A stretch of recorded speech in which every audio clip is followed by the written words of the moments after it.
সংস্কারের কারণে কবি সুভাষ মেট্রো স্টেশন বন্ধ।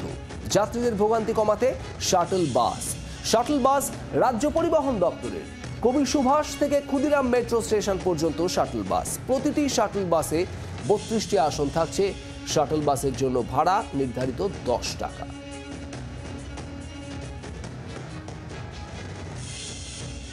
অয়ন ঘোষাল আমাদের প্রতিনিধি রয়েছেন সরাসরি। অয়ন, আপাতত বন্ধ রয়েছে কবি সুভাষ মেট্রো স্টেশন, আর এখানে এই যাত্রীদের জন্য শাটল বাসের বন্দোবস্ত, ঠিক কি ব্যবস্থা?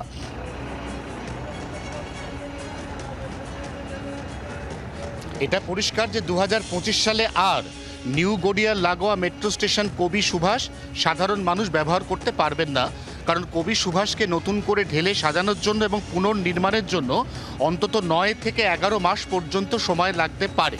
এই অবস্থায় দাঁড়িয়ে এখানকার স্থানীয় মানুষ যারা কবি সুভাষ মেট্রো স্টেশন থেকে মেট্রো ধরে দক্ষিণেশ্বর পর্যন্ত যাচ্ছিলেন, তাদের প্রত্যেকের চরম অসুবিধা হচ্ছিল, কারণ এখান থেকে পরবর্তী স্টেশন শহীদ ক্ষুদিরাম এই যাওয়ার রাস্তাটা এতটাই অড যে কার্যত ইস্টার্ন বাইপাস হয়ে পিয়ারলেস হাসপাতাল দিয়ে ঘুরে তারপর যেতে হয় ওই পরবর্তী স্টেশনে।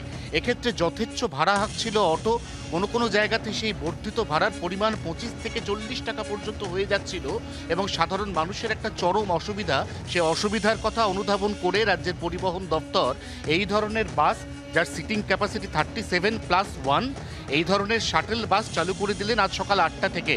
এইগুলি সকাল 8টা থেকে 11টা পর্যন্ত, অর্থাৎ 3 ঘন্টা অফিস পিক আওয়ারে, এবং তারপর বিকেলে ফিরতি অফিস টাইমে বিকেল 5টা থেকে রাত 8টা পর্যন্ত শাটল বেসিসে চলবে এবং বাসগুলি চলবে কবি সুভাষ মেট্রো স্টেশন থেকে। নিত্যযাত্রী তাদের এই অসুবিধা লাঘব করার জন্য এই বিশেষ ব্যবস্থা।